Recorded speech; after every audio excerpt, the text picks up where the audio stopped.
Griffon Update is our student-produced digital magazine show bringing you news, sports, and information from Missouri Western State University and the surrounding region.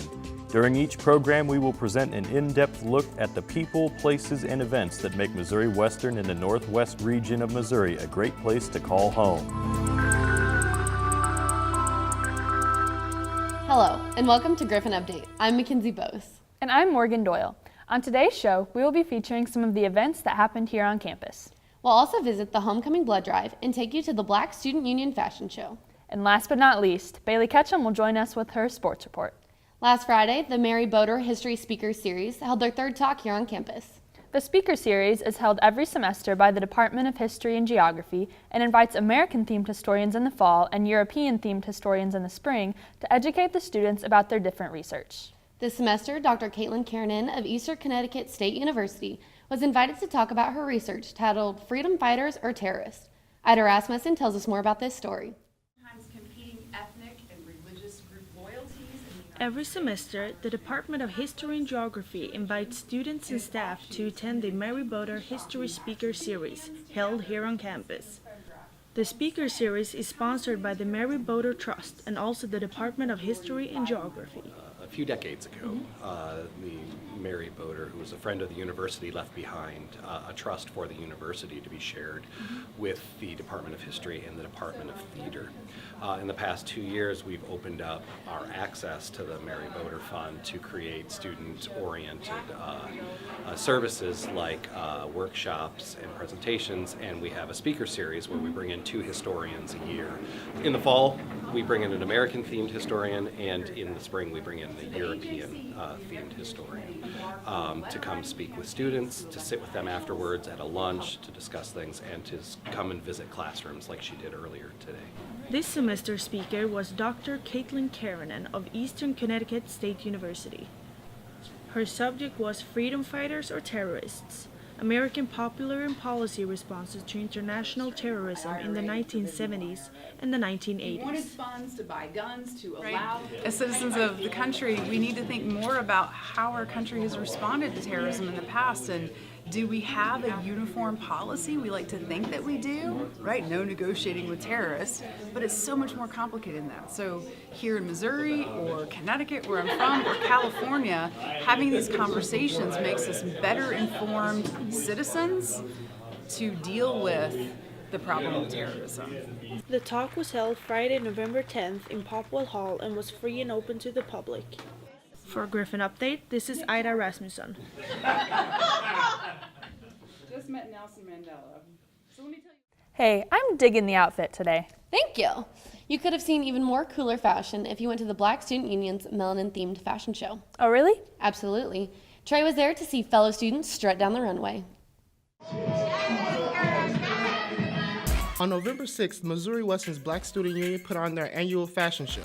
This year, lines consisted of designers from Kansas City and from students here on campus. Preparing for the fashion show involved a lot of work. Auditions were held at the beginning of October. So we basically had about 4 or 5 weeks of rehearsal and practices, and basically the first couple practices we worked with them on their walk specifically and working with them on poses and just getting them confident in their body and getting them confident in walking in heels and getting them confident with people staring at them. After runway training, it was time to organize the show. Once we got through that stage, then we started to put some different walks together, different poses together, partner poses, posing at the top, middle, and different entrances, and then we added that technical thing in. For a month, models met up with the BSU members in upstairs Blum to practice from 7 to 9 every Monday, Wednesday, and Thursday until the night of the show. Although not everything was fun and games, there was still time to build up friendships. A lot of hard nights, walking in heels, feet hurting, redoing the lines over and over, especially the night before. We was here till 12, just getting ready. But yeah, but it made us closer as a group, so now I got more friends. For some of the models, it was a time for them to break out of their shell and build confidence. I've never done a fashion show before, and it seemed a little intimidating, but it was also something new that I could try and a different way to like express myself and be more involved with the community on campus. The title and theme for this year's fashion show was Melanin. To go with the theme, a dance performance and palm reading were two of the ways used to embrace melanin and Black culture. We have different shades of melanin. It's not just dark and it's not just light. There's all different types of shades of melanin, and we wanted to bring highlight, we want to bring celebration to that. Through our models, through our audience members, through our designers, we wanted to just highlight the fact that, all melanin is beautiful, and we wanted everybody, all different shades, to walk on the runway and feel beautiful and feel like they're highlighted. Trayshawn Stepney reporting. Thanks, Trey. If you want to know more about the next event sponsored by BSU, check out their website. We're going to take a quick break, and when we come back, we'll visit the Homecoming Blood Drive.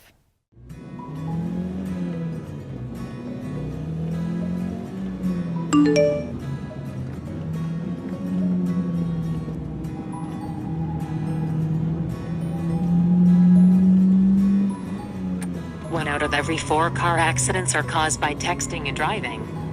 Wait, what did you just say? You heard me. That's better. Keep your eyes on the road.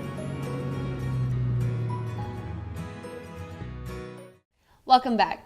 Morgan, have you ever given blood before? No, actually I haven't, because every time my school's hosted a blood drive, I've had a workout or a run afterwards, so I'm not allowed to.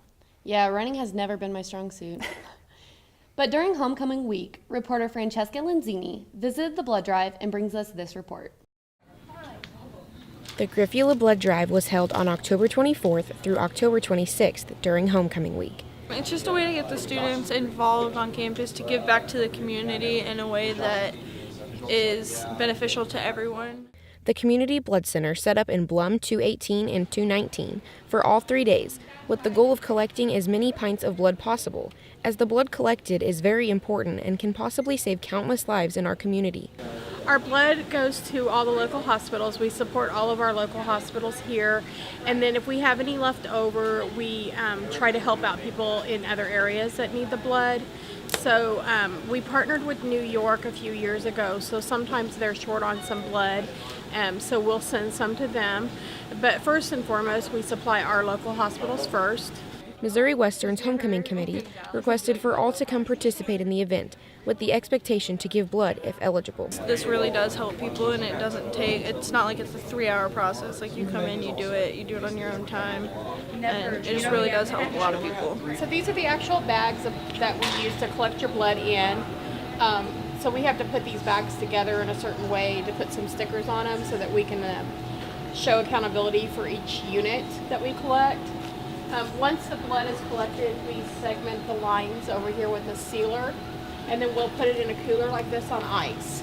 We have a point system for homecoming, and there is points involved in the blood drive. Organizations, when you come in, they will hand you a red ticket, even if you can't end up not being able to donate, and then you can pick the jar to put it into. The annual blood drive also doubled as an opportunity for students to earn points for their organizations. Each person attempting to donate received a ticket upon registering to give blood. They were then given a ticket to place their vote to earn points for their organization. I've never given blood because it makes me too nauseous, but I really love how Missouri Western does this to help save lives. I totally agree. And while that's one way to show school spirit, another way is to support our teams. You're right. Last Saturday was one of the most anticipated games of the football season. Not only was it the last game of the season, it also featured Missouri Western's biggest rival, Northwest. We decided to find out what Western students thought about the rivalry itself. Justin Janorski has our story. With football season winding down, Missouri Western students were poised to see a final showdown between our Griffons and our biggest rivals, Northwest Missouri's Bearcats. But how much do Western students actually know about our rivals? Lance Lawton shares his knowledge with us. So when I came as a freshman, I didn't know exactly that they were actually rivals. And then as soon as I made it to campus and started looking for sports, they were like, oh yeah, Northwest is definitely a rivalry. Of course, I didn't know. And it was a couple weeks in and I was like, oh yeah, this is definitely the case. Like, we could have anybody else, but no. Since they're only, 40 minutes away-ish, yeah, they're definitely the ones to go after. I think it's definitely more one-sided for football, but every other sport is actually a pretty good rivalry. But how healthy are rivalries between universities and their athletic departments? Jacob Gerardi gives his opinion on the matter. As long as they keep it, sportsmanlike, I think it can encourage, each other to work harder, get better. Likewise, Lawton shares a similar sentiment. It can be healthy because, just like I said, you can have friends. You can still be friends with them. Obviously, you might get dominated in sports or some other thing. It also could be unhealthy as well because you could get real, because I know they've had real nasty things in the past, I know anyway. I don't know about that now, but they can definitely start yelling things at each other, obscene gestures and stuff like that if it gets that bad of a rivalry. So, yeah, I would say it definitely can be both. While Northwest won the final game of the season, Missouri Western students can take solace in knowing one thing: there's always next year. I'm Justin Janorski reporting for Griffon Update. Bailey will have more on the game during her sports report. After this quick break, join Mary Beth Rosenhauer for the Griffon Newscast. And purple and blue. Let's show you like 15 seconds of each one. Dad, pink's in here. What's blue? Girls.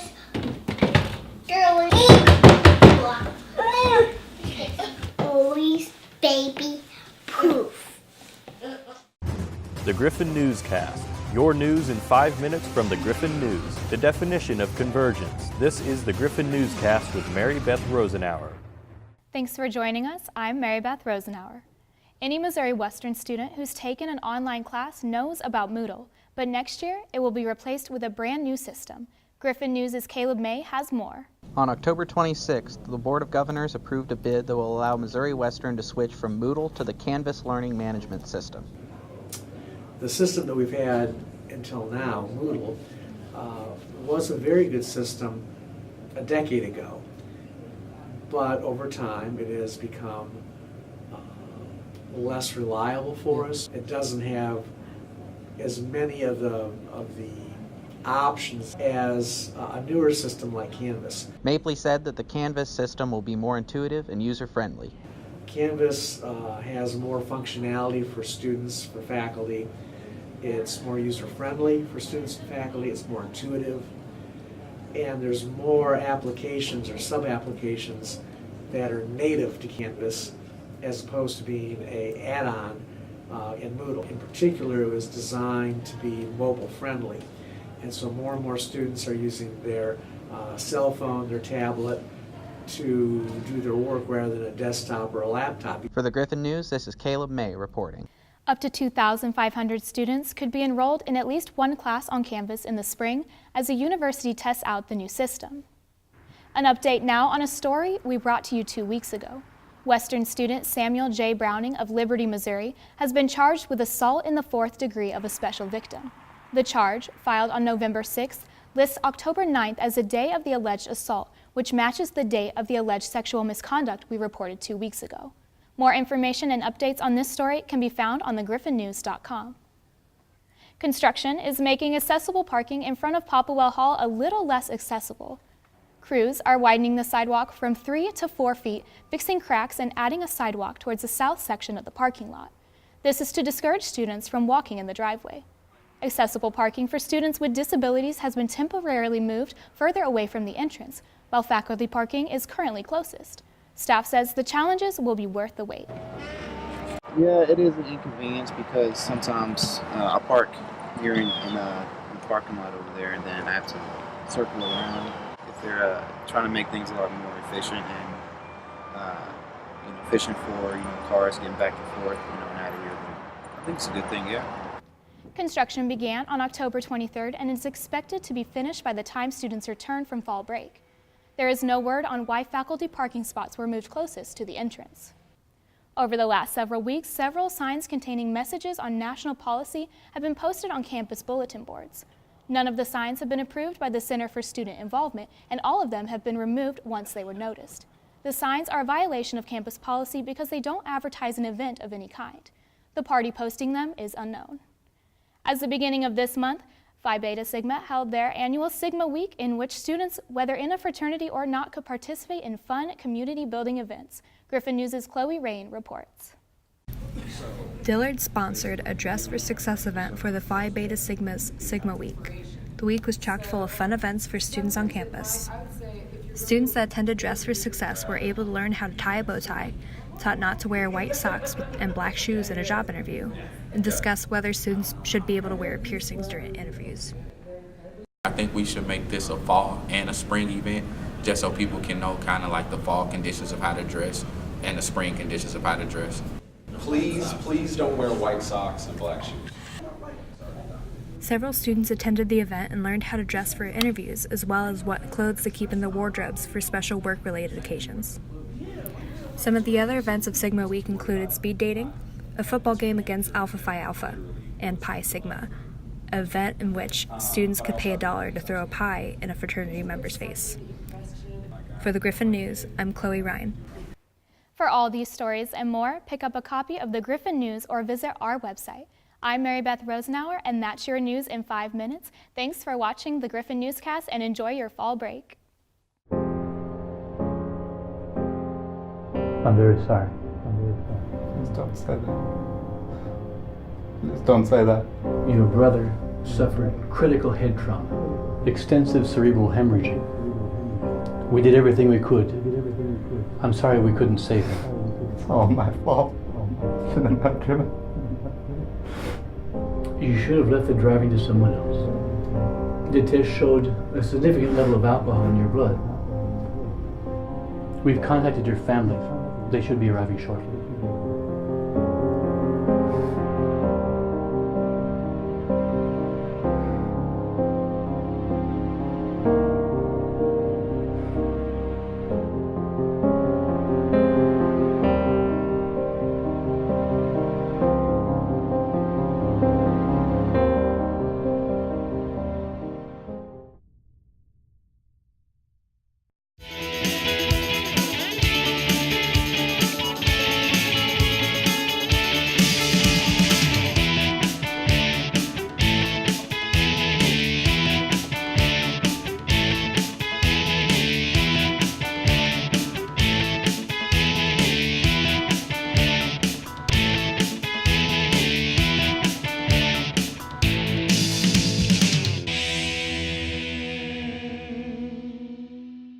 Welcome to the Griffon Update Sports Report, your place to catch up on all Griffon sports. I'm your host, Bailey Ketchum. Our fall sports are slowly coming to an end. First up, Griffon Volleyball made history this weekend by sweeping Fort Hays on Friday and beating Kearney Saturday to win a share of the MIAA Conference title. This is the first time in the program's history. Reporter Tanner Cobb has more on the game. Missouri Western's volleyball team has had a very long win streak and only lost one game in the last 15 matches. They tried to extend that streak on Friday, November 10th against Fort Hays. Tonight we beat Fort Hays in 3 sets. We've now won 10 in a row, 14 of 15, and set ourselves up to play in the conference championship game tomorrow. Regardless of the talent that Western volleyball team has, they started off to a slow start. However, they've been able to turn it around with this long win streak. It's definitely like a Cinderella type of story. Coming in to this year and knowing how last season ended, I was excited to get after it, but I had those thoughts of we have the talent, but it's not there. Why is it not there? And I think this winning streak has proved that when we play together, the talent is there. This win streak didn't just happen. It has been a result of tons of hard work and hours of preparation. It hasn't just been done by magic. It's been done by hours worth of work in the gym and at practice by these girls. Scouting, making sure that we know our opponents really well before we go out there, that we're prepared every night for who we're going to play, so that in the end, come the last game of the regular season, you're competing for something, and that's where we're at. As the Griffs were able to beat Fort Hays in 3 sets, they put themselves in a good position for the postseason. They've been able to do this due to discipline and effort. effort and discipline. Because, I mean, you can put your heart and soul into a game, but if you're not disciplined throughout the game, those little tiny points that, you know, if you'd have been focused and took care of it, that's what's going to come down to, honestly. Missouri Western's volleyball team finished with the best record since 1995 at 23-9. This is Tanner Cobb reporting. In other sports news, Griffon football had their final game of the season against rival Northwest, but were unable to pull through with a win. Reporter Dawson Whitman has more on the game. Well, it was the final regular season game of the year for the Griffons, as well as senior day, as they took on their arch rivals Northwest Missouri State. With the Bearcats already leading 7-0 and 8:20 left in the second quarter, Northwest's Emmanuel Jones scored from 1 yard out, giving them a 14-0 advantage. After the kickoff, Missouri Western had their best pass play of the game when quarterback Don Marino found Xavier Nelson over the middle for 25 yards. However, the Griffons' drive would stall. However, Missouri Western's defense would get the ball right back for the offense, which led to this crazy play where Elijah Cunningham would fumble the football and would be scooped up by Northwest's Jack Richards, who would return it 20 yards. But then he would lose it again, and Missouri Western's Ian McIntosh would come away with the ball. But once again, the Griffons wouldn't be able to capitalize. Now we move ahead to the end of the second quarter, where Northwest's Parker Sampson would give the Bearcats a 17-0 lead, making a field goal with 0 seconds remaining into the first half. It would only get worse for the Griffons, however. On Missouri Western's opening drive of the second half, Missouri Western's quarterback Don Marino would fumble on the QB draw, giving the Bearcats a huge opening drive stop on their own 20-yard line. After another Parker Sampson field goal, we fast forward to 2:07 left in the third, and Marino appears to be examining the defense as the ball is snapped and it hits him right in the chest, resulting in another Griffons turnover, this time recovered by Northwest's Blake Green. On the ensuing Bearcats possession, it was Jones again, this time good for 17 yards and a touchdown, extending the Bearcats' lead to 27-0.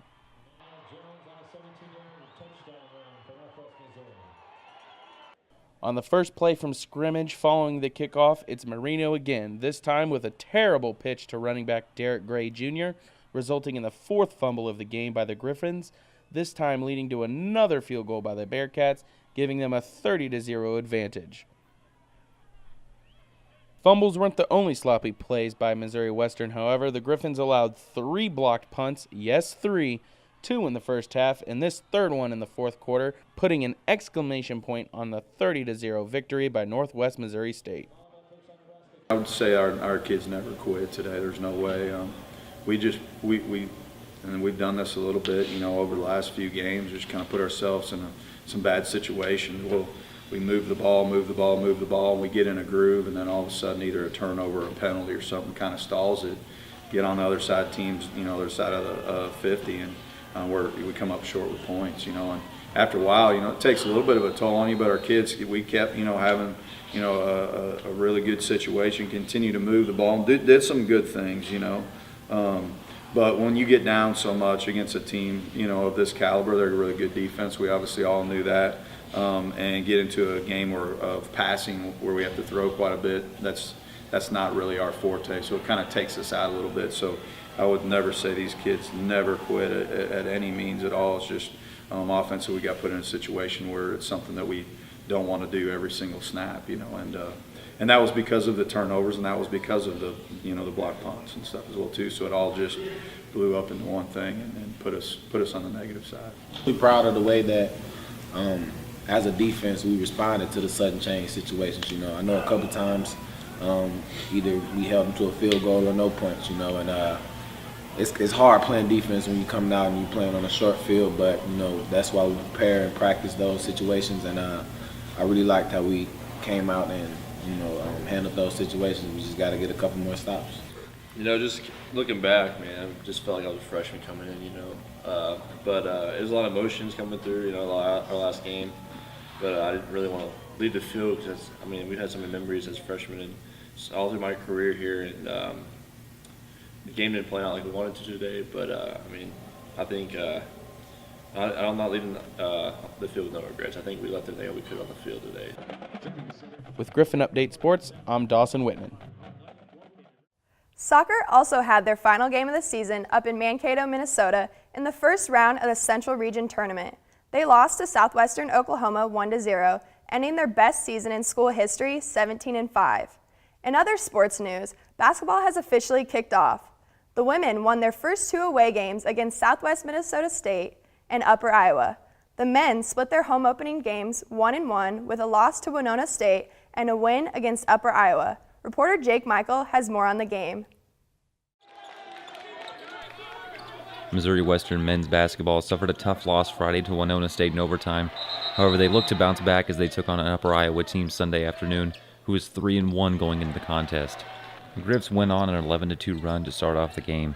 Never trailed at any point in the game as Cole Clearman, the senior, knocks down the 3-ball off the screen. Western took advantage of the shooting woes of the Peacocks as Levante Hightower knocks down the 3-ball as part of the 11-2 run. The Griffs were looking to win their first game since January 21st, dating back to last season, and are looking to make a splash this season after being picked dead last in the conference. Clearman again knocks down a 3-pointer from the left wing. He had a team-high 20 points. Later in the second half, it's Hightower again. Gets the rebound off the miss with a full head of steam. He takes it coast to coast and a tough layup to cap off the break. He had another good offensive showing as he had 18 points. Western had a good offensive performance as a whole, as they shot 48% from the floor, and even more impressive was the 45% they shot from 3. Western would end up taking the game no problem, 77-65. Though it's only the start to the season and their first W, the team hopes to carry the momentum and get off to a better start than they did last season, and it starts at the defensive end. Really, the defensive side is what really separated that game. Austin's hard to guard. Parker's a good player, and I thought our kids did a really good job sitting down and being in the right spots and trying their best to defend the ball. To come back and really kind of stick our chest out, I feel like we kind of locked our jaw and got a little tougher and played better. I think it's a testament to our kids and their character. Yeah, we moved the ball. We had better pace on offense, and Coach put a few more things in that we could run, and we ran them pretty well. We set better screens than Friday, and our offense really helped our defense tonight too. So I thought the defense really won the game. We coming in and doing our job, so we got to come off the bench. We got to start the game. We got to do our job. So we're just proud that we bounced back, and we're going to be ready for Wednesday. Reporting for Griffon Update, I'm Jake Michael. That's all we have for you today in sports. For more information on Griffon Athletics, check out gogriffons.com. Thanks, Bailey. Well, that brings us to the end of our show. You can watch our show on MWSU-TV Channel 12. You can also catch us on the Griffon Update Vimeo and YouTube channels and the Missouri Western Student Media homepage. And make sure you check out the next edition of the Griffon News. For all of us here at Griffon Update, thank you for watching.